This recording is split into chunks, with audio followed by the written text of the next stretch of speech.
Hello and welcome back to the second week of Two Reds, One Devil. My name's Ollie and I'm joined by Jake. Hi. And I'm joined as well by Ryan. Hello. Good English there from Ryan. We've made it back after 2 weeks. I've just about managed to survive a disgusting game against Luton last night. And Jake and Ryan have just about recovered from their brilliant win over a 10-man Chelsea team, which I'm sure we'll talk about later. How have we both been?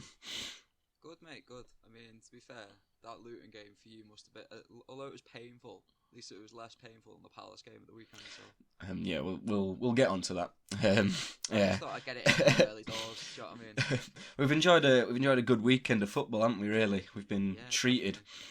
The most goals in a Premier League weekend.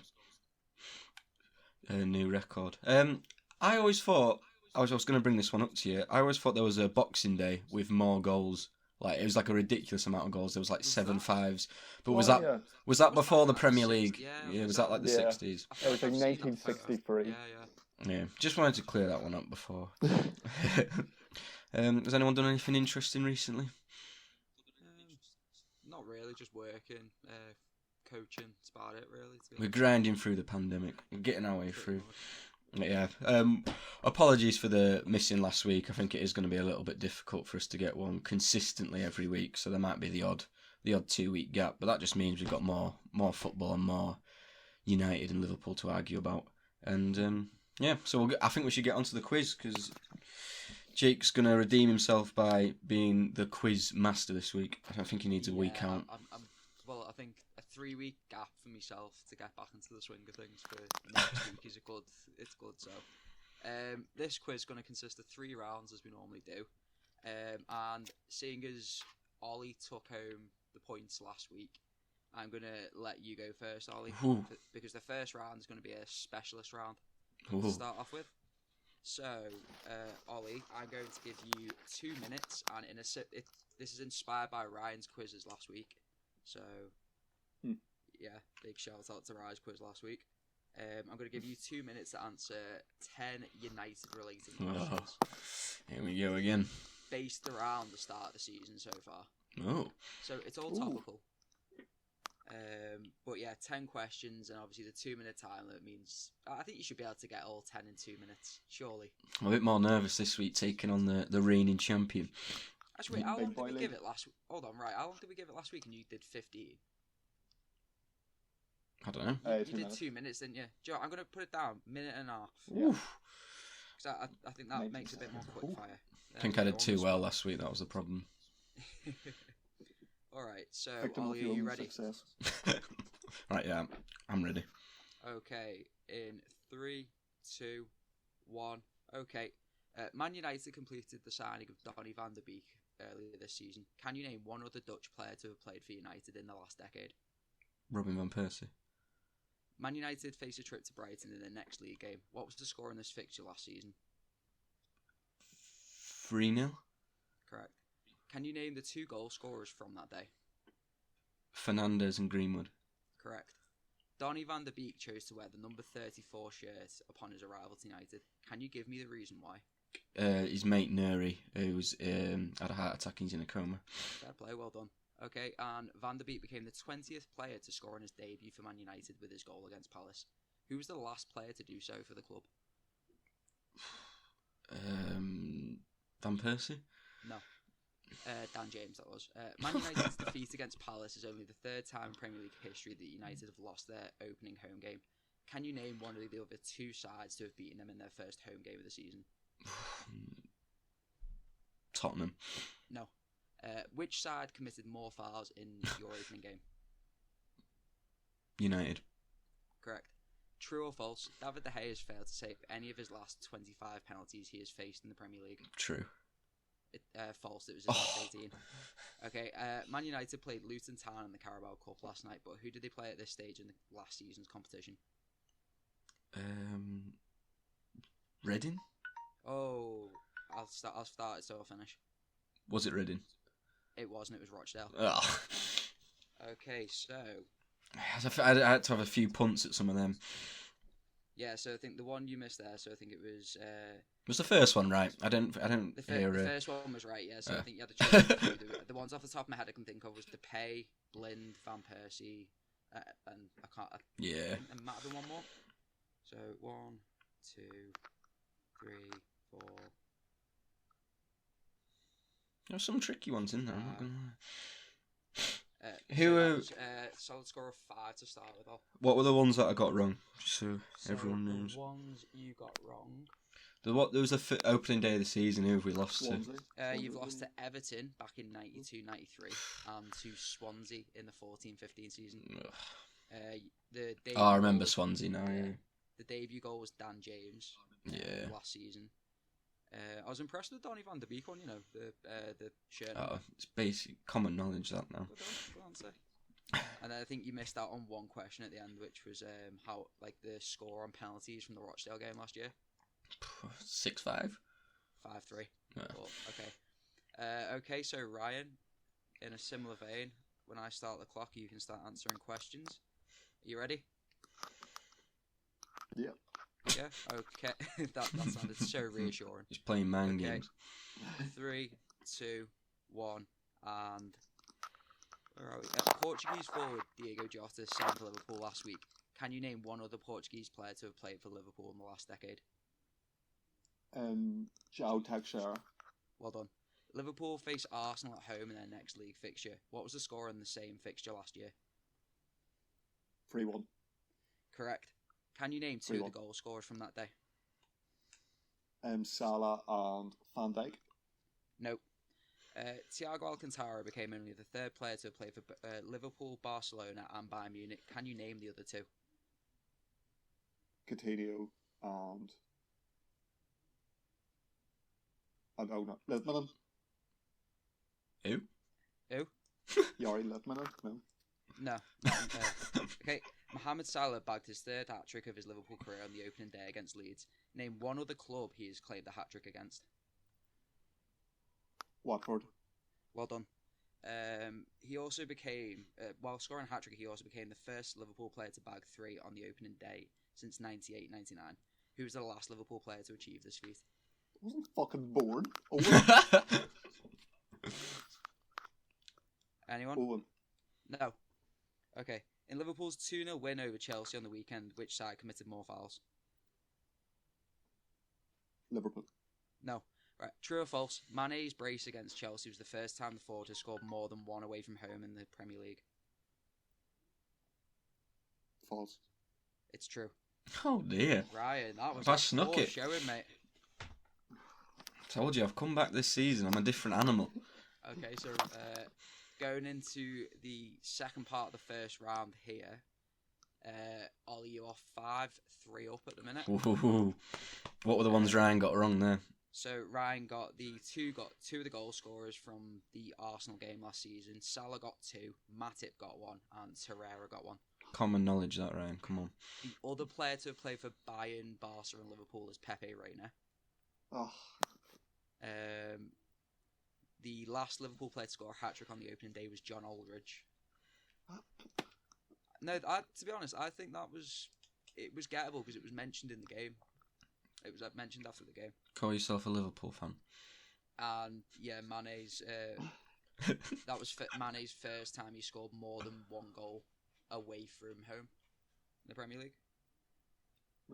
Okay. So for this second part of this round here, it's fingers on buzzers, and it's just going to be a case of whoever shouts the loudest or shouts first gets a go at the points. Okay. If you get it wrong, it passes over to the other person. Ooh. So just 1 point per question. Yeah, so 1 point per question. So can we have both of your buzzer sounds just so the audience are clear? Do you lose a point if you get it wrong? You don't lose a point, no. Mm. Okay, so Ollie, what's your buzzer sound going to be? Doge. Doge, okay. And right, we still going with the sneeze we discussed before, or I'm going to go for ping. Go for what? Say it again, Ryan. Ping! Ping, okay. Right, okay. So, fingers on buzzers. Which duo combined to register 4 goals in the last weekend of fixtures? Peng, Son and Ryan Kane. gone. Well done. That's 1 point back for Rye. Okay. For the third time in history, 3 separate Premier League games witnessed 7 goals. Tottenham versus Southampton, Everton versus West Brom, and which other game? Bing, Dudge, Leeds, Go on. Fulham. Yes, that is correct. Okay. Who is the current Premier League top goal scorer? Dudge. Peng, Son. Oh, I think I dodged in before that. Ooh, I think that's Ollie. I do think that's Ollie. I'm going to go with Son. That is correct. Too slow, Ryan. Definitely a delay on my part. Okay. Arsenal signed centre-back Gabriel from which foreign football Peng. club? Well, go on, Ray. Lyle. Well played. Lyle. It's quite close, you know. Okay. Name 2 of Man City's goal scorers in their last game against Wolves. Dudge, Go on. Foden, De Bruyne. Well done. Okay. So going into the second round, Ollie is. Was that it? in the Whew, lead. it's a little Yeah, quick just fire one. Quick fire part of that round, yeah. So Ollie, you're in the lead 8-5 at the minute. Going into the second part of this quiz. So it's going to be a bit of a throwback to last season on the Route 1 Football podcast, where I'd ask you to name a starting 11. Oh, here we go. Looking ahead to next week's fixtures, obviously Liverpool are playing against Arsenal and United are playing against Brighton. Okay. I'm going to give you a minute and a half to name the starting 11 from those fixtures from last season. Ooh. But it is going to be for the opposition. So Ryan is Arsenal's starting 11, and Ollie is going to be naming Brighton's starting 11. Oh, that is harsh. It is, but do you know what? Welcome back to 2 Reds, 1 Devils. This is where quizzes are won and lost on It really questions like this. So have you got the pen and paper ready? Yeah. Ryan, is something scraping your mics? There's a little bit of a... Like, is your headphone wire or something knocking them against it? No. Just watch out for knocking it. I think there's a little bit of a... Yeah, I'm ready. Okay, we've got pen and paper. Are we going at the same time? Yeah. Yeah, at the same time. Okay. Okay, 3, 2, 1, go.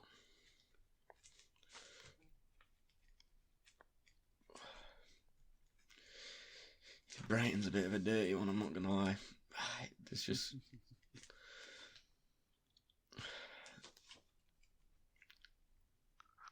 Like, I know players from Brighton, but I'm not exactly certain how they tend to line up.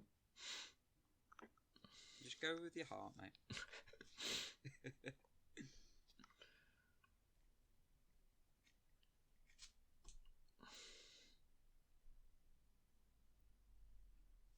I literally don't know any Arsenal players. Mine's gone. It's right, your mind goes blank on things like this. Yeah, so it's the starting 11 from that game, which I think was about, well, it was around this stage of the season last season when we played them at home, if I remember correctly. And then the Brighton game was right before lockdown. Yeah, I can remember the game quite well. It's just... bloody Brighton. By the way, these are the starting lineups according to Sky Sports, so any discrepancy Sky. Oh, I'm struggling, yeah. You've got 10 seconds left. No. Just throw some names down.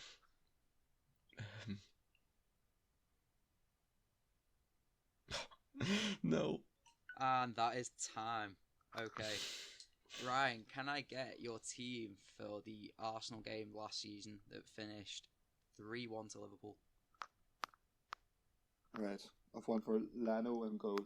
That is correct. So you're going to get a point for each correct answer. Okay, so Leno and goal. Bellerin. Bellerin did not start that game. Oof. Rob Holding. Rob Holding did not start that game. Oh. David Luiz. You even watch David football? Luiz did start that game. Kolasinac. Nope. Oh my god. Granit Xhaka. Grant Xhaka did start. Danny Ceballos. Ceballos did start as well. Torreira.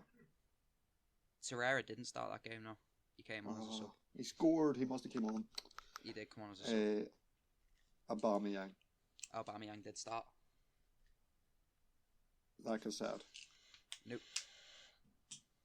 Oh my god. My last one's Pepe. And Pepe did start that game, okay? How many was that? So the players you missed there, you missed Ainsley Maitland-Niles, Socrates, Nacho Monreal, Matteo Guendouzi, Joe Willock, and I think that was literally it. Yeah, everyone else you got right. Okay, so let's see how Ollie did with this. Am I right in saying Brighton do play like a 3-4-3, don't they? Mate, I can't have that knowledge, I'm not going to lie to you. I mean, that doesn't really help if I've got none of players. I don't think... Have I got 11? Yeah, I have got 11. That's a good start. I'll go with Matty Ryan in goal. Matty Ryan's correct. Lewis Dunk's got to be in there. Dunk played. He did. Is it Webster? Nope. Webster didn't play. Dan Burn? Dan Burn did play. Yes. So yeah, I struggle with the defenders. Lamptey, did Lamptey play? Lamptey played. The absolute dog. I haven't got a sort of a left wing back, so I'll just put Trossard in there. No, Trossard didn't play. Aaron Moy, did he get a game then? Aaron Moy didn't play either. I know because he left. I was thinking he must have been out of favour, but I don't know who else did. Pascal Gross. Pascal Gross didn't play, no. Bissouma. I know he played. I remember him playing. He was good. And then I've got Mopé and Connolly up front. Mopé didn't play that game. Oh, what? Connolly did though. He was up front. It was a team of Matty Ryan, Shane Duffy, I want to say. Oh, I thought Duffy was out of favour. Lewis Dunk, Dan Burn, Tariq Lamptey, then Proper, Stevens, Proper, and Montoya, and McAllister and Connolly up front. As if McAllister played, as if. I know. Okay, so I think Ollie is just about in the lead still. Right. Did I win that round or not? No, you both scored 6. Squeaky bum time. That's embarrassing, that round. Arsenal's easy as well. Right, you are currently 3 points behind still, going into the final round, which is... Is it Who Am I? Indeed. It's yes. Ever-present Who Am I? So, the first Who Am I is, like we said, we normally get 3 points for the first clue, 2 for the second, 1 for the third. I have played with David Villa, Adnan Januzaj, and Maicon. Whew. So that is David Villa, Adnan Januzaj, and Maicon. Boom. Go on. David Silva. Ooh, Ryan, go on, mate. Nah. Ryan with a 3-pointer. Sorry, Back on the quiz. Has he been sending you a bit of cash there, G? How have you got that? Ryan's evened it up on the first go. Now it's really interesting. Januzaj, Sociedad, Valencia. Yeah. Fuck, that is such a good guess. What the hell? That was fair play. It was Maicon at City. Yeah, Maicon at City and his little stint there. Yeah. I think that was after Gareth Bale terrored him and, stopped them from being the best right back. Yeah. Anyway, the next Who Am I is I have played with Luca Toni, Tony Cruz, and Luis Suarez. I thought you were going to get another Tony in there. That would have been pretty cool. Do you know what? I was thinking that, but I couldn't think of another Tony. Luca Toni, Tony Cruz, and who's the other one? Luis Suarez.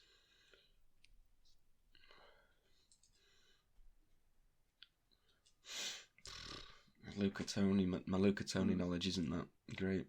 I know he's been about. To be fair, Luca Toni is a journeyman. Yeah, that's what I'm thinking.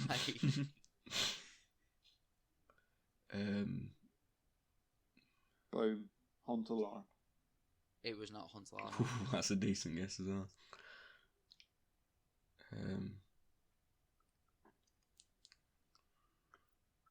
I'm gonna go with. Are these all club level? Am I allowed to ask that? Yeah, these are all club level.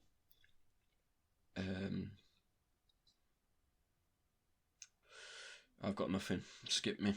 Okay. Clue the next clue. So for 2 points, I have played in 3 of Europe's major leagues and won the league in each of them.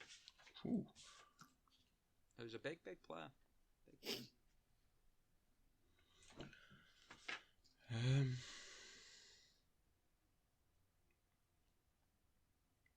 Boom. Oh, maybe not. Fidal. Oh, correct. Right. No. 2-pointer. Get in. Fidal. Augie, you're gonna need. Where's he been with literally Luca Toni?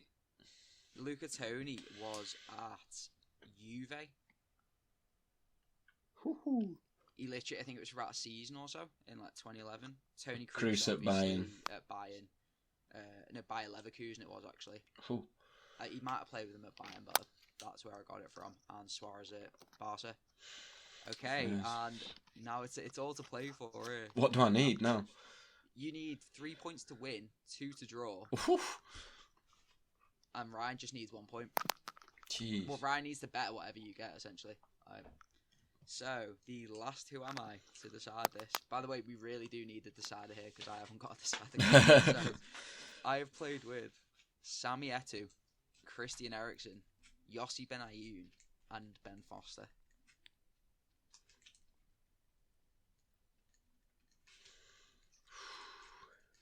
So that's Sami Eto'o, Christian Eriksen, Yossi Benayoun, and Ben Foster.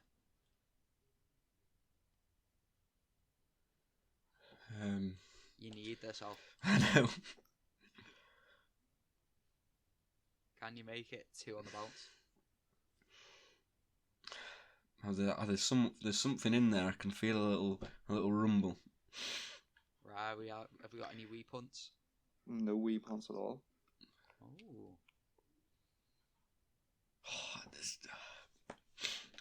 On the tip of If his it's tongue. gettable, I feel like it's gettable. I think it's gettable.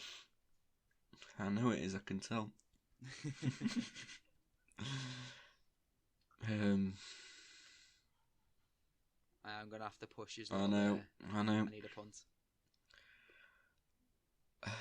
I'm gonna guess.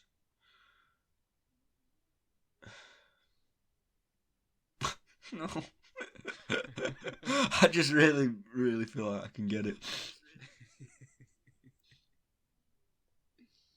I'm gonna need an answer.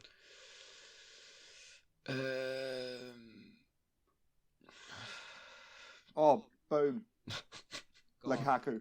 Oh, and he's won it. No, it's not. Get in! No, it's not. Get I in! was literally about to say Lukaku. I'm not even saying Oh, head loss. that. That is yeah. genuinely what coming to. I just So, felt where Sami Eto'o? Eto'o at Chelsea. No. Christian Eriksen. Oh, actually, wait, no, it was Sami Eto'o at Everton? Everton or Chelsea, it was one of the two. Eriksen at Inter, Yossi Benayoun. No, it was Eto'o at. Make your Everton. mind up. It was Eto'o at Everton, Yossi Benayoun at Chelsea, Ben Foster at West Brom, and Eriksen at Inter. Oh. Oh, I'm so disappointed with that. 'cause I The had that. Istanbul To be of fair, the 2 Raids 1 I Devil feel- podcast. I feel like if you sort of had the second clue, you would have got it, because it was I've scored over 100 Premier League goals. Oh, I'm I so think that would frustrated. have definitely tipped the tide. I don't know why I should have Anyway, just. so Ryan's return to the quiz has seen him back in the running, Get my title playing back. his crown. God, can't English today. So anyway, I can't lie, I'm enjoyed that one, disappointed. boys. Yeah, with my quiz next week, we'll see if Jake can get himself I off need the to mark. redeem myself. I really do need to redeem myself. Anyway, on to today's talking points. Yeah, so, I think where do we want to start? I'm still not quite ready to vent my frustration about United, so I think maybe we should start with Liverpool. Oh, there's no better place to start, is there? So Ryan, I'm just going to ask you one question. How good is Thiago? Oh, he's good. He's good. I'm sorry, but like I don't know about you, but I spent that whole second half when he came on just watching him, like, and only him. Like I've never been so in awe of a player coming into a football club. It's so strange. Here's the big question. Who do you take out of the midfield three? Honestly, for me it'd be Wijnaldum. But then I think it depends on Really? the kind of game. Because I mean, I don't know. I just think having him there gives us so many different options. Like even against, obviously with Chelsea, we were forced into playing Fabinho in the back four. But against weaker opposition where we're going to dominate the ball, why not put Fabinho at the back anyway and keep that midfield with Thiago at the base of it? Like it gives us them options to play around with. But I don't know. I wouldn't want to take Henderson out of that midfield, seeing as how well he's been playing. But what about you? Who do you think? You know what? I'd probably agree with you, but I feel like it is harsh from Genie. But It is. same as you, I do not want to take Hendo out, and I like Fabinho in midfield, and Keita as well. I love seeing Keita in the starting eleven. I mean, do you know what? It's funny. Like with all these, we've got so many options in there. Someone like Oxlade-Chamberlain, who was like first choice for us, a season and a half, 2 seasons ago, is probably 7th down the pecking order.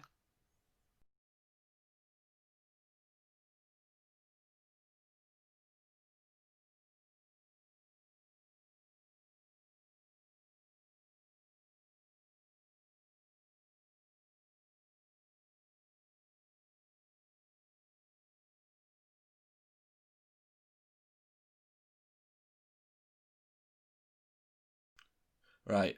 Apologies for some technical difficulties we were having.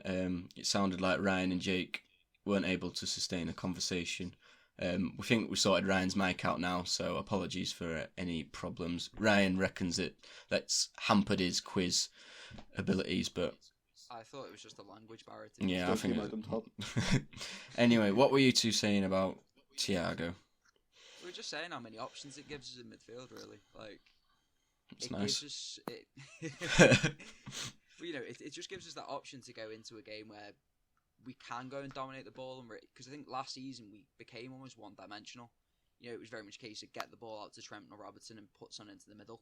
Which now it seems like we're a lot more.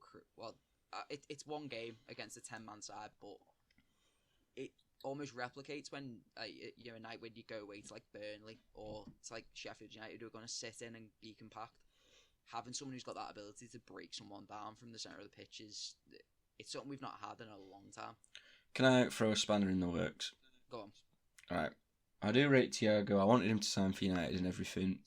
But I'm going to say he was playing against 10 men. Yeah, no, and that's fair enough. In a game he was winning.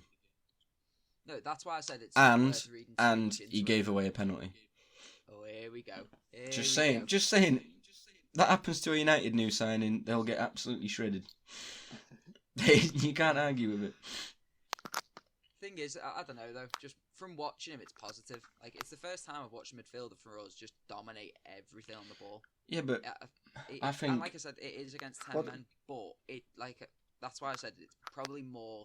That game would probably display more what he's going to be like against the smaller teams than it would against the bigger teams. I am actually going to throw another spanner in for work, and for the first time in this podcast history, I'm going to agree with Huggy. Oh, wow. Well, obviously, there should be so much hype over for Thiago's signing. I'm buzzed to get him and all, like all Liverpool fans are, but we shouldn't get too excited with a performance against Chelsea. Like Augie said, it was 45 minutes against a 10-man side where he conceded a penalty. So I don't understand all of this hype. It's like Everton fans going on about how good he was against Chelsea. You say about the penalty though, but that was it wasn't like it was soft. To be fair, it was a penalty though. Yeah. I'm not going to say it wasn't, but it was soft. Do you know what I mean? Yeah, but that's what you got. He is also. You've also got to look at how well he integrated into that team, considering he's not trained. I think he's trained once with them. But that's what I mean. It's easy to say he integrated well into a team because he didn't have much in the role that obviously he's very good on the ball. In the role that he plays, he's just picking the ball up in space and just playing short passes. Yeah, but I'm not being like what impressed me is more the fact he was able to come into a side that's already so well established, already got all their star players, and probably be the most dominant player on the ball. Regardless of whether that's against which opposition, just having that confidence and that ability to be able to dictate play like that. I've not seen a Liverpool player do that in a long time. I'm just saying I'll be impressed when he has that same impact, gels in that team the same way when he's playing against 11 men. Well, do you know what? We'll see what happens when he comes up against United and starts running rings around Pogba and Fernandes in midfield. Yeah, I mean the frustrating thing is I know he probably will. That's what's annoying. But I'm just saying, hold your horses for the minute. I mean, to be fair, I think that's getting away from the fact that we had Fabinho playing at centre back, who had an absolute worldie of a game. I don't think Werner got anywhere near our goal really, with him there. Yeah, I mean he was And he was then, decent, but again, you can use the 10 men argument. yeah, but then I it think was I always caused think that there issue was though. he was under a little bit of pressure. Like if that had gone on for 90 minutes, the sort of Werner versus Fabinho battle, I think Werner maybe at one point or a couple of times may have got the better of him at some. Potentially. But I think, to be fair, the only thing I'm disappointed about from the weekend was just I think we should have really made a statement. In a sense of, I think there was goals to be had in that game, and I think the way that game was, Chelsea weren't in that. I No. think we should have really put them to the sword at that point. Which, you know, it's picky, but Yeah, I think we definitely took the foot off of us. oh, definitely, you could see that. 100%. Like at 2-0, we should have put the game to bed, but we just went down a gear or two, conceded the penalty. Chelsea could have easily got into a game with the players they had, so I think Klopp would have got into the team at full time. How about that? Do you know what though? In some senses, it's just nice. I mean, obviously because we didn't get to touch on it the week prior because we missed a week. It's at least an improvement on the Leeds game from the perspective of it's nice to get a clean sheet early doors as well. I think that'll do that back four and Alisson a world of good just going forward. And that, in some sense, it's helping regain that confidence because I feel like post lockdown defensively we were shambolic. Do you think you needed to play against 10 men to get that confidence back? I just think we needed a solid game, mate. But even in the first half with 11-11. Yeah, no, I'll give you that. You were on top for the first half. But before we move on from Liverpool, sorry, I know you mentioned Fabinho at centre back. Do you actually see him as a long-term solution at centre back? No. No. Why not? I think he's an option to have there. Like when City sometimes, well, I mean, City have had to use Fernandinho there, but I think Pep would normally like that as an option. But I do think we could do with another centre You think, back. say Gomez isn't fit, Matip's available. I Would you wouldn't want to see rather that long stretch. have Fabinho in centre half and Thiago sitting in front of the defence, or Fabinho in that midfield and Thiago further forward, or on the bench? I think, well, like I said, it depends on the game, doesn't it? Really, I think for long stretches, I wouldn't want to see Fabinho playing centre back because it's not his best position, and I don't think it doesn't impact us very well going forward. But like I said, if you were to have like something like an Aston Villa at home or like a Burnley at home where they're going to sit in, they're going to be compact, and you want players who, you know, they're comfortable defensively, but they're more there to progress the ball forward, then why not? It's a good option to have. Like some of the passes Fabinho's playing to the midfield, like Gomez can't play those kind of passes because that's not his skill set. Because he's a glorified Chris Smalling. Oh, speaking of United defenders, do we want to move on to Crystal Palace or? Not yet. I think we need to talk about Ryan Brewster leaving. He's not been getting in any of the squads, has he? Do you know what? Right, Michael Edwards. I swear to God, he must have everyone in world football's nudes or something. Because the way he does business, like how are we managing to get? Well, I don't know whether it's going to go through, but the reported 25 million for Ryan Brewster with a 39 million buyback clause, and he's played less than 90 minutes of Premier League football. How on earth are we getting that? I don't think that's a completely I think it is maybe a little bit of an overpayment, but I don't think it's a completely outrageous fee, considering how highly rated he has been and the goals he scored in the Championship. I mean, that's true, but still, I just think for that, I don't know, 25 million for a player that hasn't played Premier League football, really. Like, you know, he's proven at Championship level, but the step up, I mean, you see that with so many players where they don't make the step up. But I think, say someone like Tammy Abraham, you know, when he scored a load of goals for, was it Swansea in the Championship, or was it Villa he scored a load for? Would you say he was worth 20 million then? I think you would pay. I think you would pay 20 million for him. But I know Brewster only had half a season. Yeah, so it's... but then he scored goals in that half of the season. He never really had a dry spell. Do you think it's a good? Do you think it'd be a good idea to almost get rid or? It's a glory. Yeah. No. Do you want to? I've said last week, on loan maybe and all, but I just do not want to leave him to leave the football club, even with the buyback clause. You know, bringing youngsters through isn't for everyone, is it? Some clubs just can't do it. Do you not think it'd allow him to develop a little bit more though if he was to go out and then if we were to buy him back potentially? Because I feel like I see it if he goes, it's a win-win. You know, Really? if he goes and does well, then we have the option to buy him back for relatively cheap. But you're paying Then- 15 million for a player that that's the net loss But for a then player that it's- you grew yourself, like as your own youth academy player. It is, but then at the same time, if that's what it if that's instead of going and spending 50-60 million on another striker who would come in and fill a similar role, and that's going to allow him to go and get the experience. Because the thing is, with a loan deal, it does, like, especially at a club like Palace where there's so much competition for places up front. You know, you got Zaha, Ayew, Batshuayi's just come in, and then that Eze can play further forward as well. Like, it's going to be hard for him to get in there. If they buy him for that much money, there's like more of an obligation for them to play him. Whereas on loan, it's like, well, he's just another option. This is a bit unrelated. Well, it's not unrelated. I heard from someone. This is from someone else, so I haven't verified this whatsoever. I'll do a quick search of it now. The Crystal Palace chairman said that, I don't know if this was just rumours or he actually said this. He came out on Twitter and said it, but then I don't know where everyone's getting these reports from. Like I said, that's why I said if it's not true. If it is true, then it's an amazing piece of business. Yeah, I think he called out Sky and was like, Sky have just made this up. This isn't true at all. Yeah. Yeah. Yeah, I It's a bit of remember a chat seeing that. shit. So Steve Parr. if he's not going Crystal Palace, where else do you think he could go? Sheffield Rumours United of were him linked going, with him. yeah. Sheffield United could do with a striker as well. I think I could see that happening. I think I'd like him to go Sheffield United because I'd that. have said Aston Villa if Ollie Watkins hadn't gone as well, Yeah. but then he's going to play. And West Ham were running for him as well. I won't go West Ham if I was were gonna him. Say, you're basically just fighting a relegation battle, and you're only going to be playing Championship football when it comes next season. I think they're definitely going to go shambles. I think that maybe it's time to address the elephant in the room, and that is Manchester United 1, Crystal Palace 3. I mean, How did you feel about the performance, Ollie? I thought it was. Can we just point out that you called Joe Gomez a glorified Chris Smalling while watching supporting a team that plays Maguire and Lindelof next to each other consistently? Like, can we just address that fact before we go anywhere else? I mean, I'll agree with you. I think Lindelof should be dropped. I don't think he's done enough. I think he's a good player to have around the squad. You know, he'll come in and do a job. He's a nice lad, basically. What you're saying?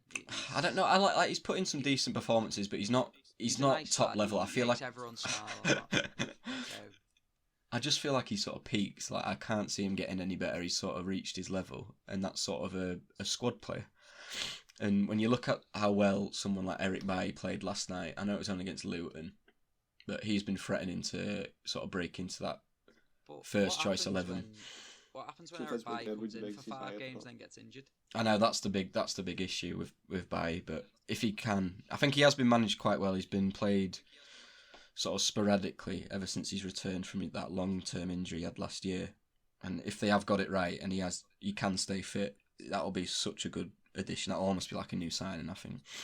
You know what though? One thing I did notice about you the other day was without Wan-Bissaka at fullback, you really struggled. Yeah. Just in terms of defensively, because like that Fosu Mensah just didn't look. No, I find that strange, his sort of inclusion in teams recently. I mean, again, he's another one that I suppose is a decent squad player, but Wan-Bissaka's got to be starting regularly.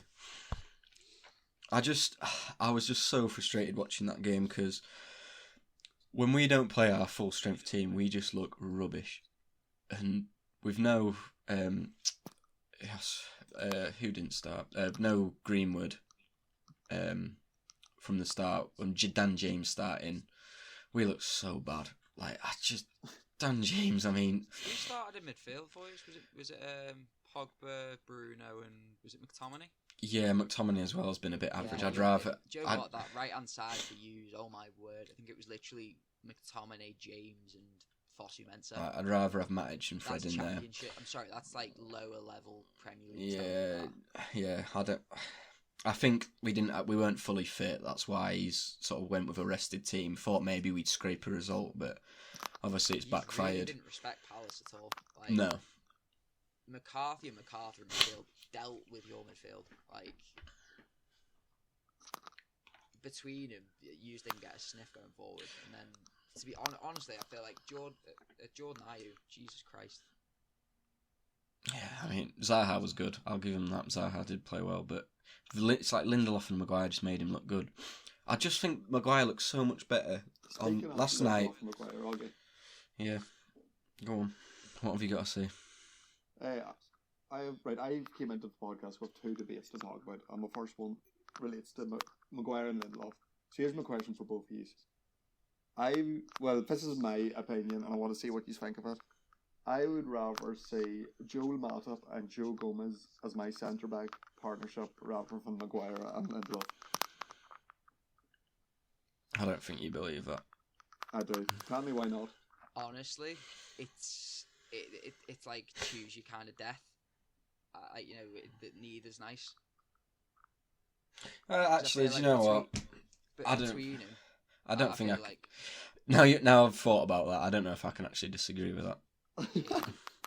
I genuinely think it's just pick your death because I think Van Dijk's so important to that backline pairing for us that I don't know. I feel like especially the way Gomez has been playing, and then every time Matip's played on his own, it's like he looks a little bit suspect. I don't trust that, but then at the same time, having Maguire and Lindelof next to each other is like having like two it's like having two like big lorries next to each other. They don't complement each other well. Like no, not with Bailly and Maguire, it works because one of them's obviously a lot quicker.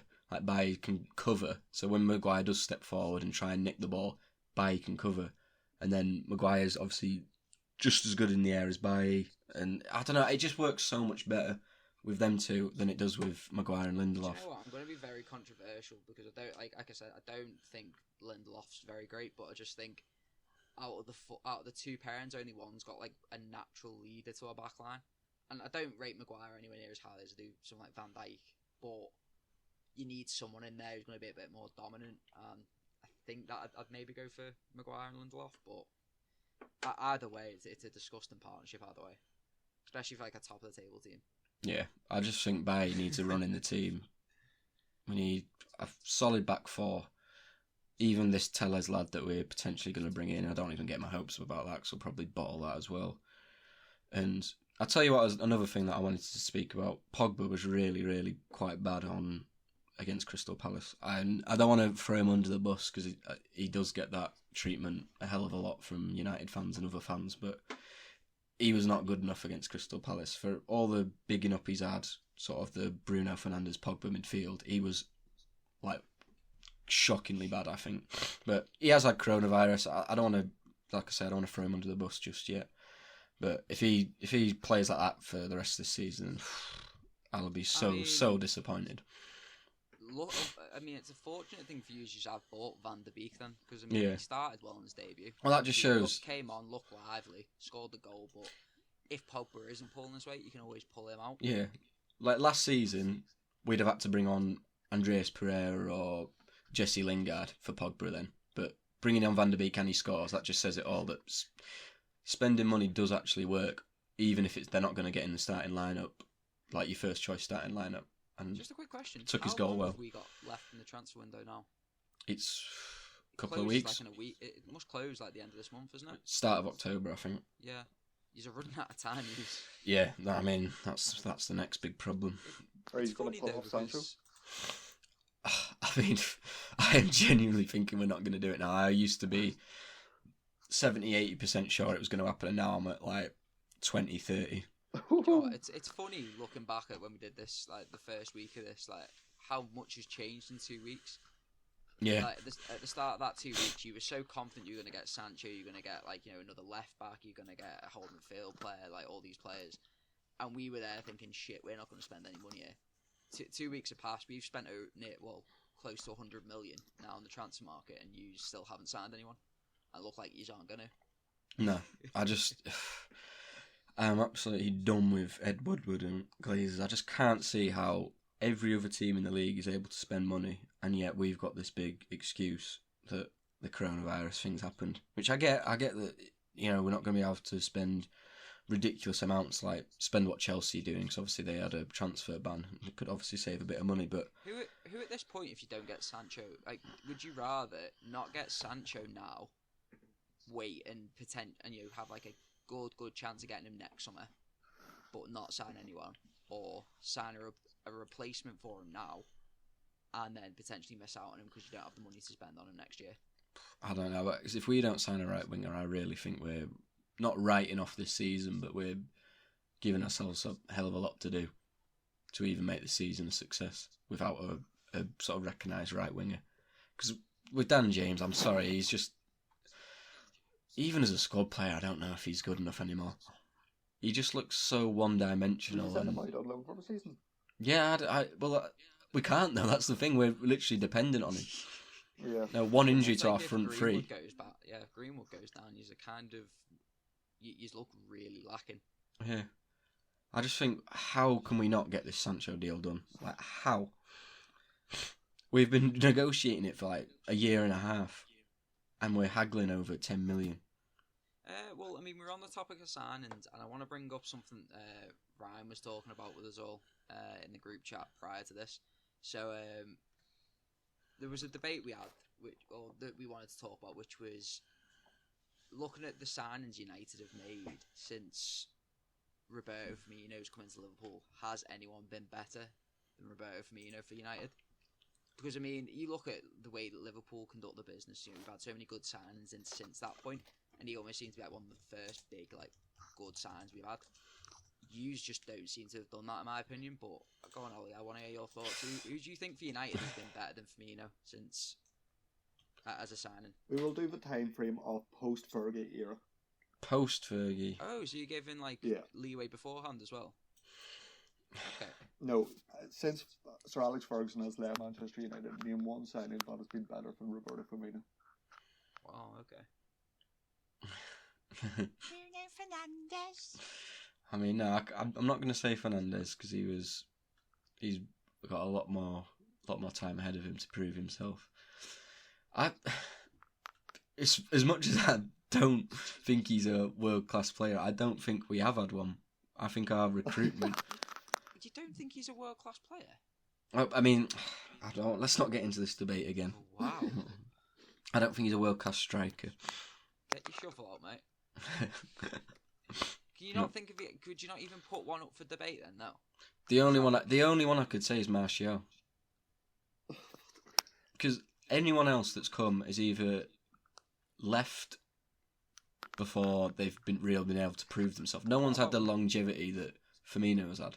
What about Maguire?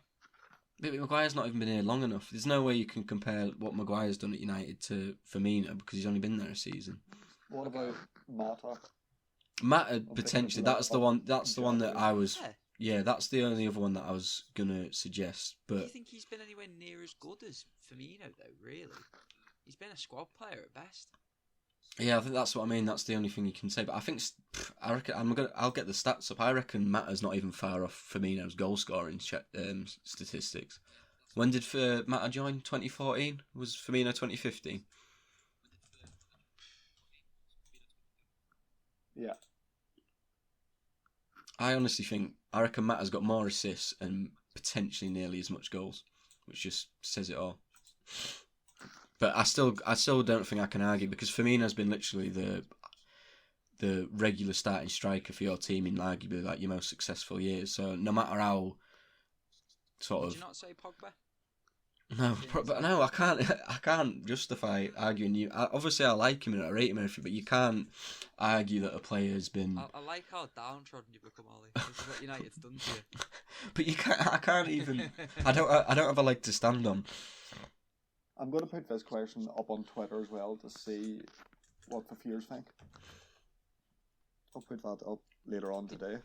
But can you think of anyone, right? Any suggestions for United? There genuinely isn't anyone that stayed long enough to prove themselves like Firmino has. Yeah, De Gea's probably De Gea. But he was decade, but he was pre-Fergie, wasn't he? Yeah, he was signed under Fergie. I've got Firmino and Juan Mata's stats up here. So your starting striker, your golden boy, your big signing, has scored 57 goals, and squad player Juan Mata has scored 51. and he's got. Has he scored 51 goals for United? Yeah. Wow. Oh wait, no. Is that just 51 goals? That's in general? 51 goals in the Prem. Apologies. Let's see what the real numbers are. Guarantee most of Chelsea. What season did I say Matt was signed? 2014.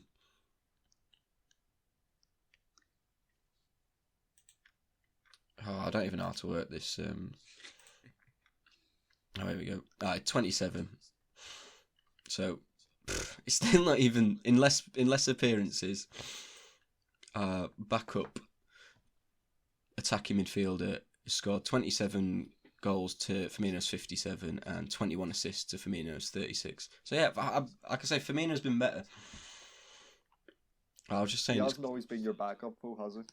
I mean, and to be fair as well, it's what those stats are contributing to, and yeah, it's not been a lot. Like I say, I can't argue with it. I really can't.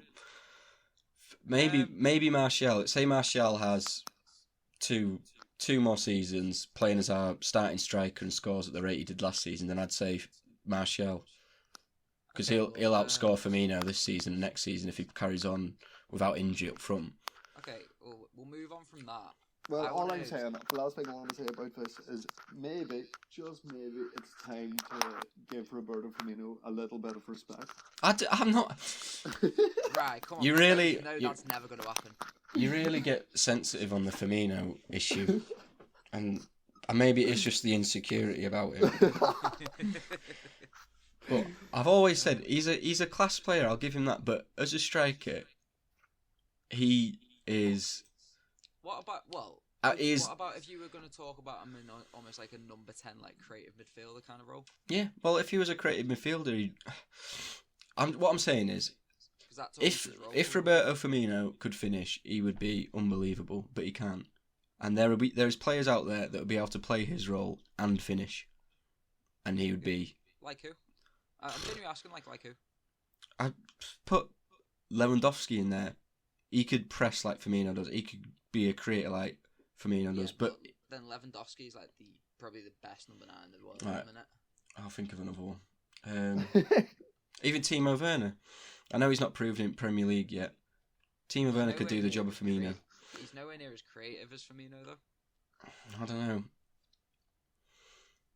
I think he's a unique player for me, Firmino. But you're telling me that he would not be a better player if he could finish. There's no disputing that. It's not like he doesn't get in them positions where he can score and like he's dropping deep all the time. He's never in them positions to score because he is. He regularly misses sitters. Yeah, but then Harry Maguire would be a better player if he could run quick. Like you've got to look at what your skill set is like. Do you know what I mean? Oh yeah, that's what you're slagging off Maguire for not being able to run quick. I'm slagging off Firmino for not being able to finish. That's fair enough. Anyway, I wanted to move on from that, like in a similar vein. Looking at the signings that have been made this summer so far, because we kind of touched on it last week, but we didn't really. Who would you say is your signing of the summer so far? So almost who you look of the most, after we've had like a week or so to look at them for their new teams, and who you think's going to be the best signing come the end of the year? I don't think you can really look past James Rodriguez, what he's done in his first 2 games. I've not watched 90 minutes of him, but from the highlights he's looked like an absolute Rolls Royce of a player.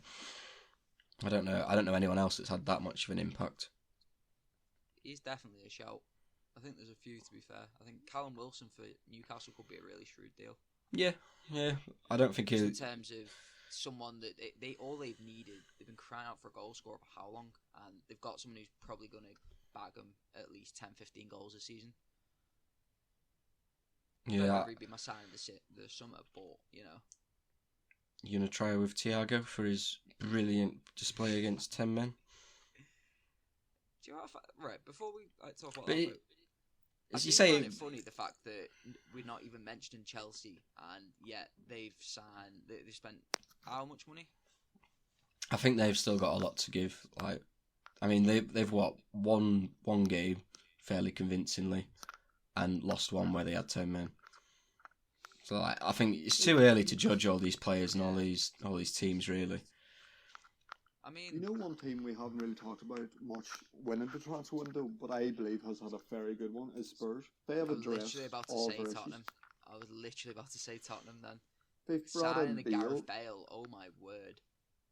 For those 5 games, that front 3 stay fit, oh my fucking word. It is scary. Son, Kane and Bale. Whoa.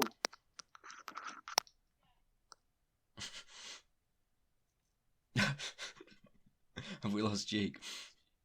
But yeah, I actually think Tottenham are going to be a bit of a force to be reckoned with. I mean, I've watched the Tottenham All or Nothing. That's made me be a bit more scared about them. I don't know why. Obviously, they're going to try and show the team in a positive light. But whew, once Bale, I feel like there's players you forget are even have even been signed because they haven't played in the first couple. Like people like Ziyech. I'm looking forward to seeing him, but obviously he's been injured. Thiago Silva, I think, will make a difference to Chelsea's back four. And Havertz obviously hasn't had a great start, but his quality is there. Like, they've cost him 75 million. We've seen his quality at Bayer Leverkusen in the Bundesliga and the Europa League. Like, Havertz, give him time, he will be a superstar. Oh yeah, 100%. So it's early days and all, and if anything, I'm just glad we faced Chelsea where we did. Yeah. Okay, well, if you had to go on a limb then and say who you predict is going to be the best signing of this summer, then who are you going for? Because I'm guessing Augie's going to go. Did we not do this? Did we not do it in predictions? I don't think so. No. We can I add think it I on. was player of the season. Yeah, it was player of the season. This is why I wanted to add it on because I did want to ask this, but Donny van der Beek. I mean, you can't. I mean, he's not. He's got to be in the discussion. If he pops up and scores some important goals, like a consolation goal against Crystal Palace, you know. He did look good against Luton as well, so. Oh God, you know, like I'm going to throw his name in the hat. at the standard of football there, jeez. I'll tell you what, it was really bad. Lingard as well.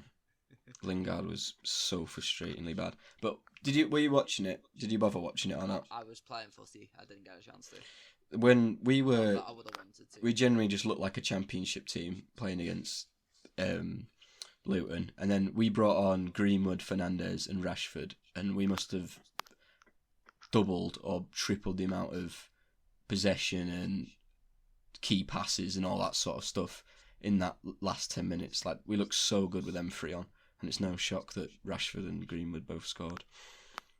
Okay, so you're going with Van der Beek. Yeah, sorry, going off topic there. It's a bold claim. I rate that. Go on, Rai. Who are we going for? Well, I'm going to shy away from the top 6, and I'm going to butcher his name, but Grady Diangane for West Brom. Oh, for West Brom. Yeah. Okay. Scored a beauty against Everton. I've seen how annoyed West Ham fans have got with the sale of him, because they thought he would be an absolute star. So I think he will save West Brom from relegation. He scored a very good goal, didn't he, the other day? Yeah. Absolute bagger. Whew. He looks a really good player, him as well. Like, he really does. So, and we talk about the top 6, like how important Bale would be for Spurs, how important James might be for Everton.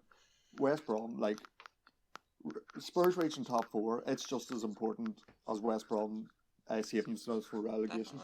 Definitely. So I think Diangane will have as much as impact as all these big name signings. I think I'm gonna go balls to the wall and just say Thiago because I'm torn between him and Rodriguez, but I'm interested to see with Rodriguez if he just doesn't maybe dip a little bit because I feel like he started so well, but you know, will come a point where he kind of goes off the boil for a bit. I feel like players like of his ilk tend to, you know, they'll have like really bright patches and then they'll go quiet for a bit. So I don't know. But he could definitely be a good signing. But what I did want to ask as well, Ollie, is there was a debate we had last year as well regarding whether a certain Marcus Rashford would get into Tottenham Hotspur's starting 11. Now, bearing in mind the recent signing of Gareth Bale, do you still believe that he'd get into that Tottenham team now? And if so, who ahead of? The only thing that really holds it back is that they've got sort of very good wingers, like Son and Bale now. it's where, and obviously Kane up front, it's where you work those players in to get Rashford in. But I think he gets in over Ali. I mean, you can just be honest and say he wouldn't start. It's Well, I think save us all for debate. Come on, so you could just be really honest. You're telling me you wouldn't have Kane? I'm just brainstorming a few tactics here. I know I'll send this over to Mourinho once we're done. Kane up front. The next all or nothing. Kane up front, Bale in behind in that centre forward role which he has played at Real Madrid. Rashford on the left, Son on the right. Okay, but who's giving them the ball then? Like, who's going and actually giving them the ball? Harry Winks. You're relying on Harry Winks and Tanguy and Ndombele in midfield too. Yeah, but you're relying on one player there that Mourinho avidly doesn't like, and a player that is. No, I tell you, Ndombele's back in the team now. It's Ali that's been sacked off. Yeah, he was, but then he got hooked at half time, didn't he, Ndombele? Was it half time or not long to go? I'm sure Dele he Alli got hooked. Yeah, it was Dele Alli got hooked. Dele Alli wasn't even in the team. Against who? Who are we saying he got hooked against? I'm sure Ndombele was in. Was it the first or second game of the season? He got taken off after. In the first, I think it was in the first game, but there was a reason for that. In the first game, Ali got hooked against Everton. Yeah, it was Ali. Yeah, but then Dele Alli wasn't even in the squad this week. I think you're watching too much Tottenham All or Nothing. Yeah, Ndombele. Oh no, Ndombele did get taken off at half time against Southampton. You are right. Yeah.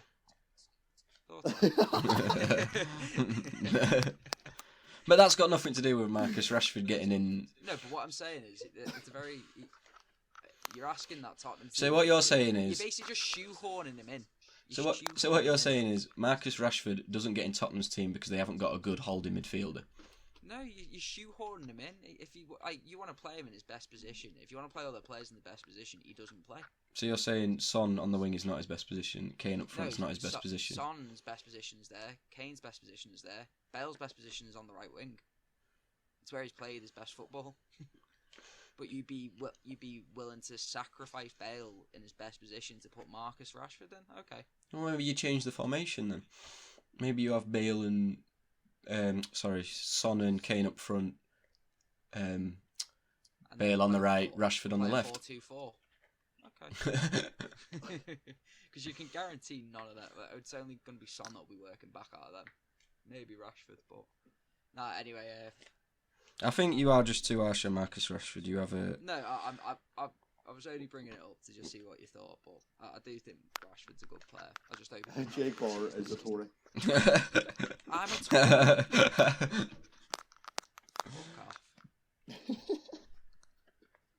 I think to be fair, while we're on the topic, I do think Rashford hasn't been great since lockdown, but I think he will come back stronger. I think he is still sort of having the after effects of that back injury he had, but once he gets going again, he'll be back up to that nearly world class level he was at before his injury. So just keep an eye out on that, Jake. Every time Rashford scores, I'm sending you a message. Right. Just don't bite. You know, when you outscore Sadio Mane. Well, that doesn't mean anything for you, though, does it? Okay, so just moving on from that then. Obviously, the news came out, didn't it? I think was it yesterday with the whole coronavirus. More bad news. More bad news, essentially. I want to get this out of the way as quick as we can because I don't like talking about it because it does annoy me. But the fans are now banned until March, is it? Yeah, well, potentially it's not. I don't think that's confirmed. That's not even confirmed. But the rumour is it could be till March, which is. It's more. What I worry about is the smaller teams. Clubs, yeah. Because think how many have gone under in the past year or so. I think Bury went under, didn't they? Macclesfield. There was one or two others, but Wigan. Yeah, and you just think as well, like so many clubs needed the revenue from those fans just to make even, not even make profit. Like just, it's going to absolutely destroy so many clubs.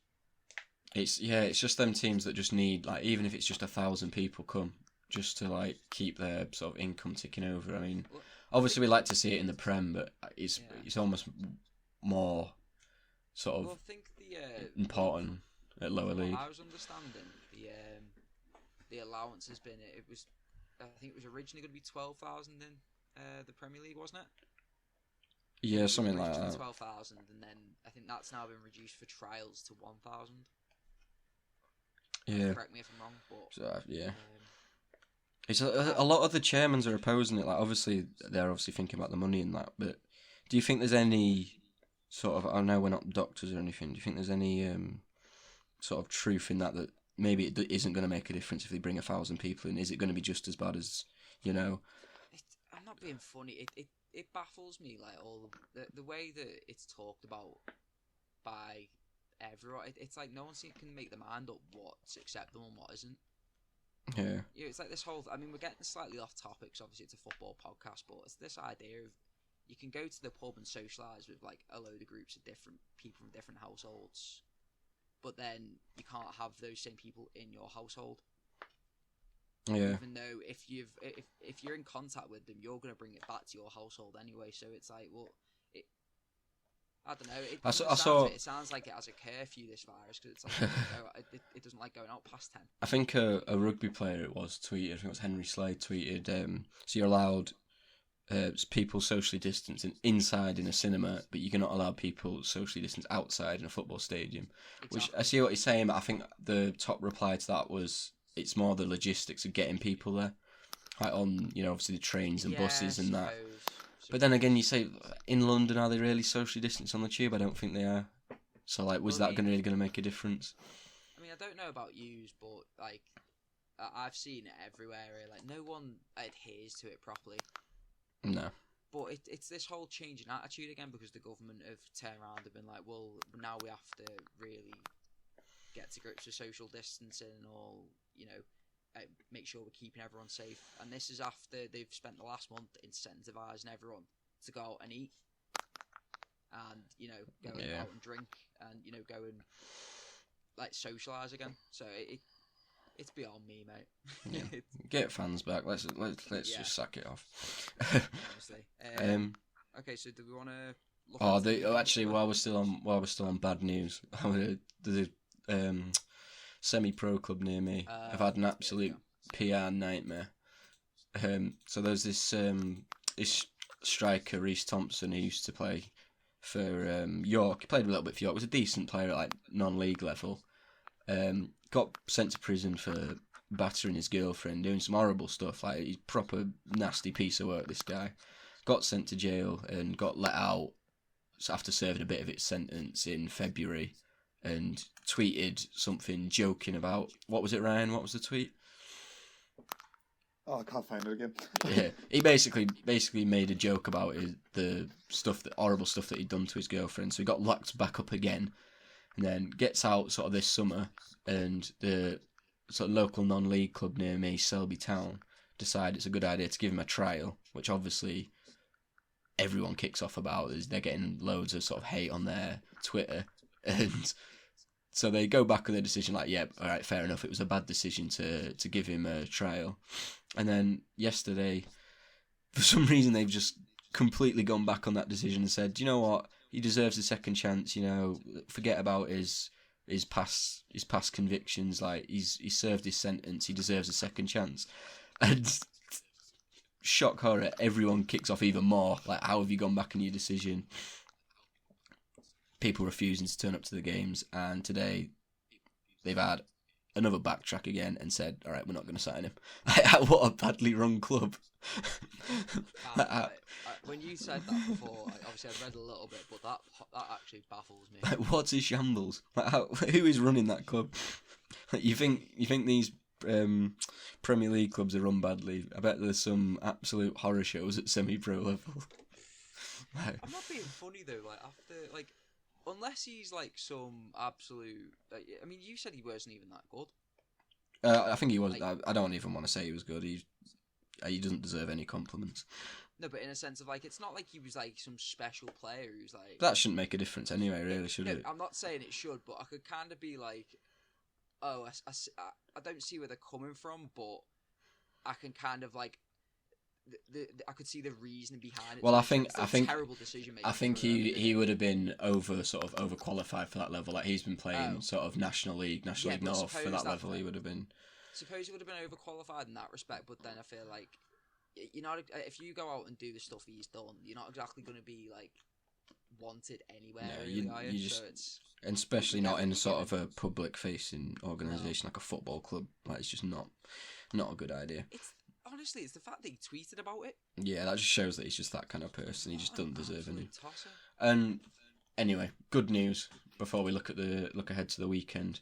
Ricardo Fuller, at 40 years old, scored for Hanley. Is it Hanley FC? Hanley FC. Yeah. In a qualifying round. He come off the bench and scored an 85th winner from the penalty spot We love to to see send that. them into the second qualifying round. Stoke City. Absolutely love Ricardo Fuller. If you're ever bored, watch some highlights of Ricardo Fuller. Did he score a goal where he Bergkamp turned someone Yeah, at one point? but I he just remember gets forgetting that's about my own, yeah. just because it's Ricardo Fuller. But he scored some serious goals back in the day. That's my only memory of Ricardo Fuller playing for Stoke, like Bergkamping someone.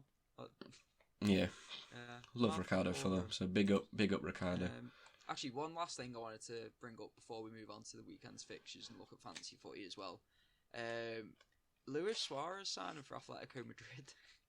Now, I said it to you before this. Him, Costa, and Simeone. Oh my god. He really suits Atletico if you think about it, doesn't he? Shithouse FC, mate. Think about that. Like, imagine how horrible that'd be to play against. Yeah, I he's feel good. like it's like don't know. It proper like the I don't know. It'd be like a Star Wars reference, isn't it? Where you got like the bloody master, and, like his fucking Padawans or whatever.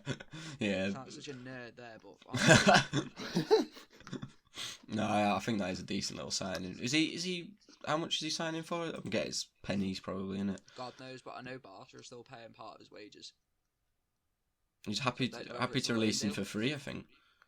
It just Yeah, says they've the way agreed that- to let striker Luis Suarez join our rivals Atletico Madrid. He's not wanted at Barca, and they were happy to release him for free. Yeah, it's something to do. They're still paying like a good proportion of his wages though.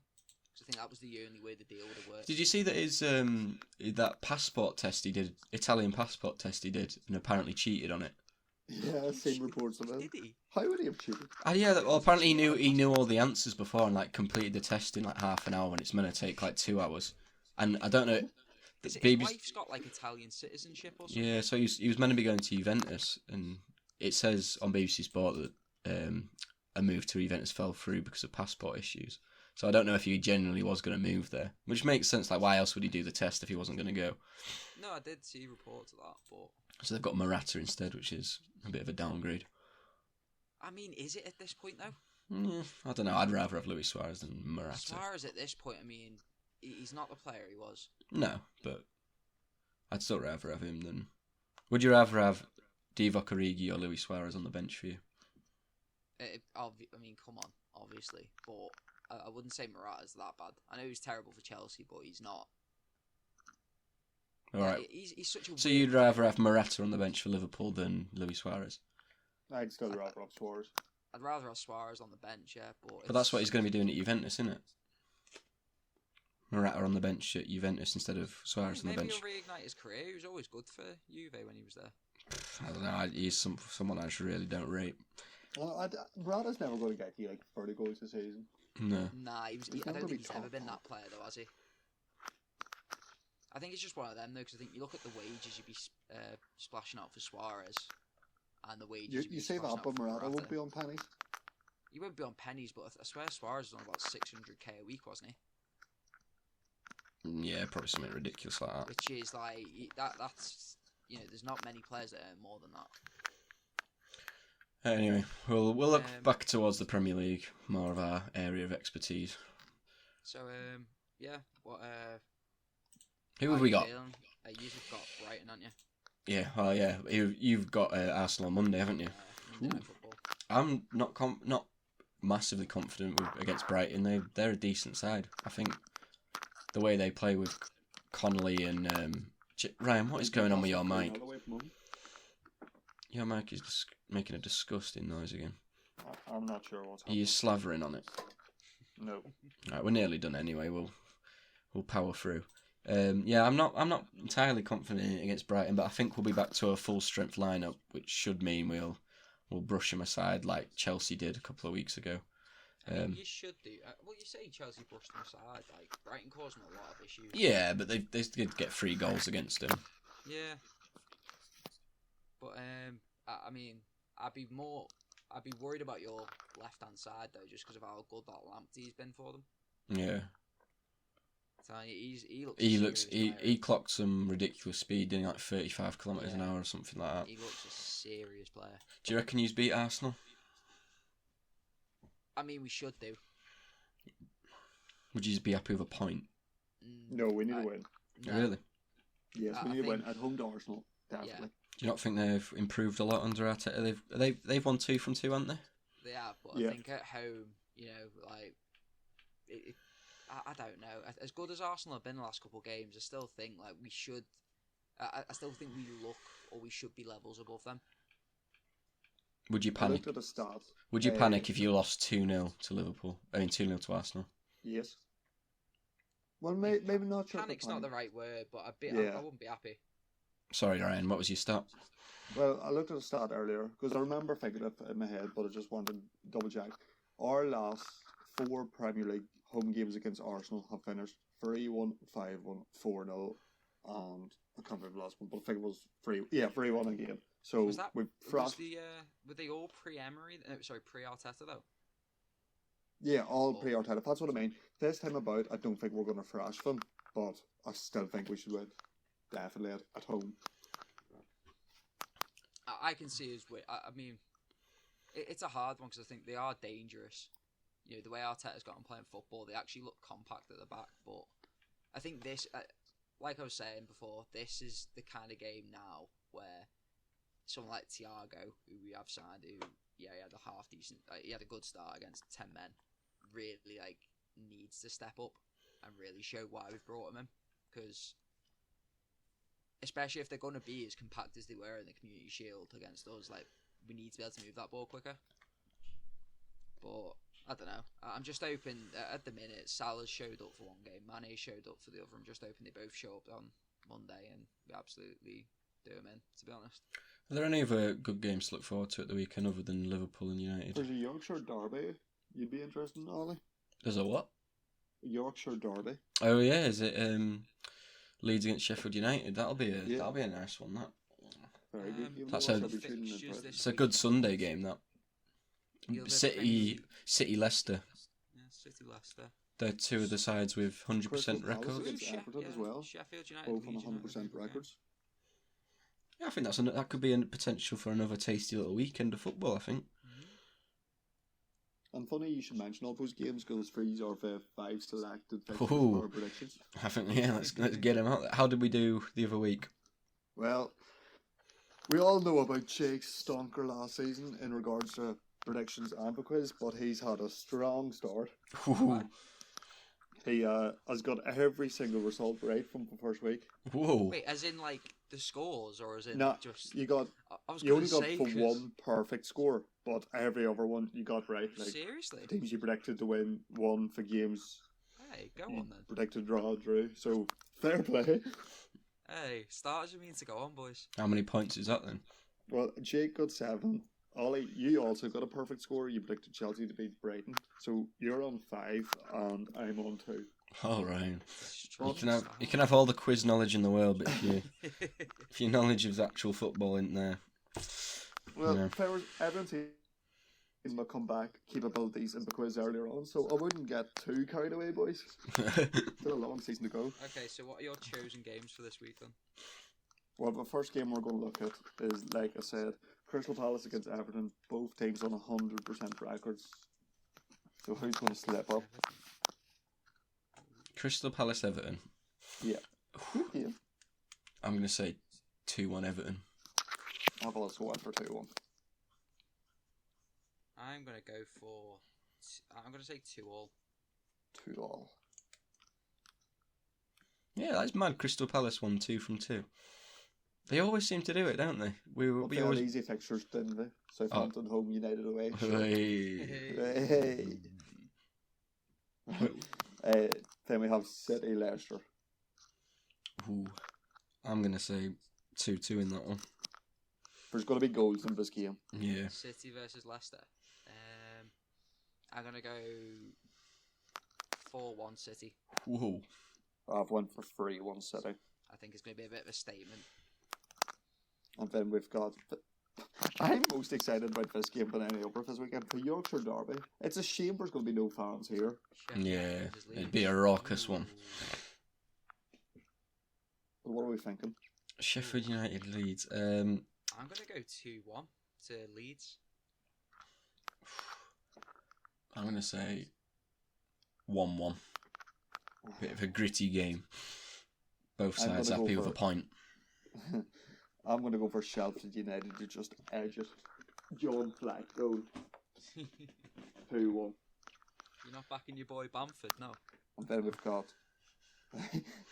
Monday night, isn't it? Liverpool Arsenal. It is indeed. What are we saying? Just because I mentioned it earlier, 2-0 Arsenal. Never predict a Liverpool win. It's bad for you. I'm gonna go with 3-1 Liverpool. I'm going to go for 3-2 Liverpool. And just on that, Augie's predictions there, I seen another wee stat at the weekend, which you'll be happy to hear.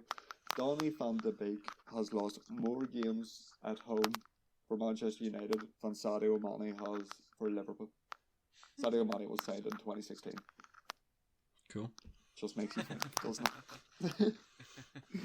And the final game is Brighton United. We'll say 3-0 United. Same again. Routine job. I'm going to go for 2-0 United. I'm gonna go 1-0 Brighton. Can't be predicting a United win. Did we get any of our what were our rogue shouts last week? I doubt any of them come in.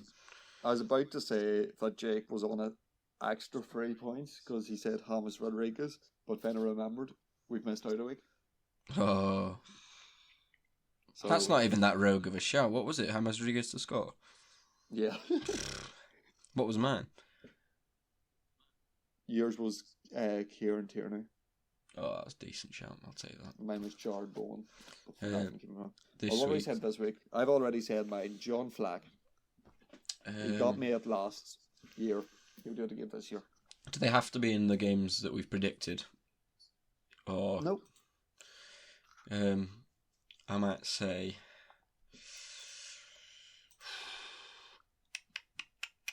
Jared Bowen to score. Again? Did he score last week?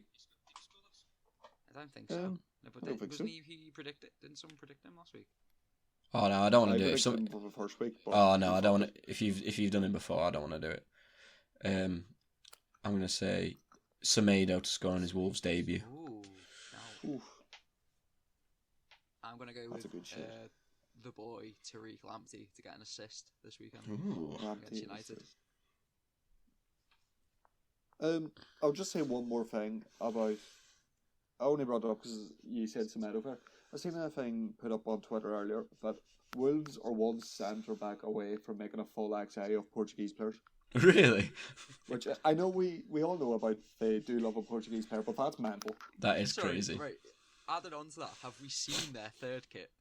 Yeah, and it's literally like a Portuguese kit, isn't it? Do you think there should be some sort of rule against that? Because there is definitely they've got some sort of unfair advantage with signing players, haven't they? Or Portuguese It's players. just it's that George Mendes, Yeah. isn't it? He's like, I think because he owned part of a stake in the club, but then he's also the agent for Spirito Santo, and then the agent for Yeah, I feel like majority of the players they're bring gonna through. make some law at some point about that, because I feel like that is wrong that they're able to sign those players so easily. Not only that, it's a case of like they have such a lack of Englishmen in their squad. Yeah. I swear, Connor it's Cody, literally. Morgan- Have you seen that meme where it's like it says Connor Cody in the Wolves squad, and it's just like him surrounded by a load of Portuguese people. It's That- just like, That is mad that he will feel like a minority at that club. Like Yeah. they probably all speak Portuguese, and he's just like he's probably having to learn I was Portuguese. gonna say his Portuguese must be fantastic at this point. On the top of our heads, can we think of any other English players here? Morgan gives White Yeah, and that- sent out on He's loan. gone, hasn't he? Yeah, he's gone Yeah. on loan. Where's he gone So on we loan? have Connor Cody. Doherty's away. He was Irish. I know Dan Donker's not English, but I know He's I just know Belgian. he's not Portuguese. Who's their backup keeper? John Ruddy. Yeah, There we go. yeah. Because I John remember Ruddy. he was a Who Am I one last time. Yeah, He was part of Who Am I anyway. Who else have they got? that is mental. You literally can't think of any English players. They must have a youth. They must have a youth player coming through. Well, they've signed Keanu Hoover, who's Dutch. He's not English. I'm just trying to think of players that are Portuguese. He's not even the. I'm flicking through their squad now. There's literally Must that be is it. like John at Ruddy. least one or two, Who's like, Max international Kilman? players. Max Kilman, defender. Oh yeah, he's He English. sounds He's English. Well, there you go. 3 players. That is crazy. How are they getting past the homegrown player? Yeah, I was thinking that then. Like, they Yeah, must have, makes you think. like, how are they getting? I always struggle with having Football Manager, so how are Wolves getting away with this? According to Do you mean, like, Wikipedia, it's also- according to Wikipedia, Ryan Bennett's still there, Bloody hell. but he's not got a squad number, so I'm guessing he's not going to play. And that's it. That is literally it for English players, according to Wikipedia. He's just there to play head tennis or something. Yeah, how are they actually getting through that? That Because I'm was- looking at all them players, and there's maybe 2 that I know maybe come through the academy. That Max Kilman. There's a Danish lad. Kilman was signed, Was he? I'm pretty sure.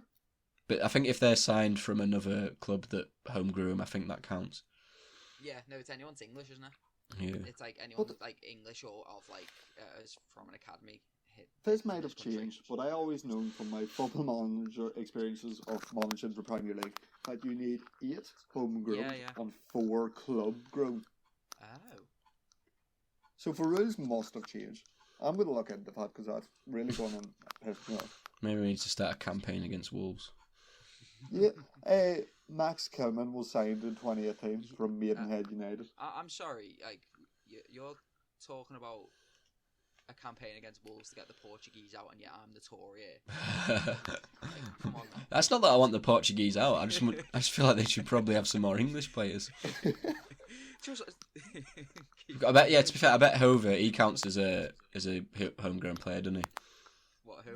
That Kiana Hoyvier, however you say it. I don't know because I think it has to be maximum of 3 years, you know? Late. Like I think we got him fairly late from Jeez. some academy in Netherlands. Can't remember which. And the worst thing about them as well is that Patricio wears the number 11 and the number 1 shirt is free. Wait, what? Does he? Do you never notice that? No. Rui Patricio wears number 11, even though the number 1 shirt's free, which is also That's just a heinous crime against football. Right, actually, before we stop, right, before we go on something else, right, this is a debate I've had with people from back home, but it's something that I want to get your opinions on, because you're going on about shirt numbers and this is what's brought us on. What position on the field does a number 6 play? Holding midfielder or defender. No, but you said hold midfielder first. Ryan, where's it play? Yeah, but my first instinct was full midfielder. And where does number 4 play? Defender. I don't know. Thank Them you, two, I don't thank know. you. I do think them 2 are interchangeable. It depends. No, me and my friend have this debate all the time. He calls it a number 4 position on the field. It's a number 6. The way I see it is because at sort of like grassroots level, when you have the shirts out, the right back's 2, left back's 3, centre backs are 4 and 5. Yeah, And then when you get to the six is midfield, it's number 6, yeah. Exactly. That's the way I've always had it. 6, But then, 7, 8 midfielders. Like I said, shout out to Gabe. You're obviously right. You both know him, but you know. I can see where he's the coming bottom from, though. I four. can see where he's coming from. He's just wrong. Exactly. Thank you. You are just wrong, Gabe. If you're listening to this on the odd chance that you're actually listening to the podcast, you are wrong. Yeah, fuck you, Gabe. Can we please tag him on Twitter just to make sure he listens to this one? And on that note, I think that's everything, isn't it? Fantasy Anything- footy. Oh, fantasy footy, yeah. How do we all Just need to do see in how that? We've got on. So first week, let's have a look. First week, if the app will actually load up, let's have a look. 2 Reds, 1 Devil. Okay, so leading at the minute is Lee. Go on, Lee. Shout out to Lee Armstrong. Reece 20 Muldoon is Rico second. filter. Then I'm third at the minute, although I think I've dropped 2 places or a place at least. Ryan's just behind me, literally 1 I point forgot to behind. start to bring you. Whoop. And then yeah, Ollie, you are dead last at the minute. I've had a real Shocking. bad start. But I'll come You back can watch stronger. football, okay? I think you should stick to rugby. Start a podcast on rugby. Yeah. Yeah, I think I was top from the first week. I mean, I didn't even do that bad this week. Yeah. I just didn't do amazing. Like, no one really picked up any big points. It was the United players let me down. I'll hold my hands up. I'm too fond of United. That's my problem. Oh, actually, wait, no, I think Ryan might have been top first week, actually. Yeah, so Ryan came top first week, I think I was second, and then we've both had a bit of a shocker a week this week, Well, and we fell short. fantasy football's not won in the first 2 weeks. I tell you that now. It's not. It's a war of attrition. This bit of a. It's a mental game. Can you remember to change your team? That was literally saying to use one I before the podcast. I was gonna put Son in. Oh, Because I had Pulisic in who was injured, and I forgot to change my team. coulda, woulda, shoulda. I know, shocking. Anyway, I think that's everything for this week. I'm gonna call it a day there. If you made it this far, big thanks for listening. I know we've had a few audio issues, which we'll try iron out. The more we do it, the better we'll get. We can only try. Give us a few weeks to get back into the swing of it. Yeah, if you have made it this far, drop us a like, drop us a subscribe or whatever, and follow us on the Twitter. At Route 1. Nearly went back to Route 1 football then. At 2 Reds 1 Devil. Is that going to be another Reddit, is it? Oh, I know, yeah, it's another. This one We're rusty anyway. So thanks again for listening, and hopefully we'll see you this time next week, if not in 2 weeks' time. So thanks a lot. Bye.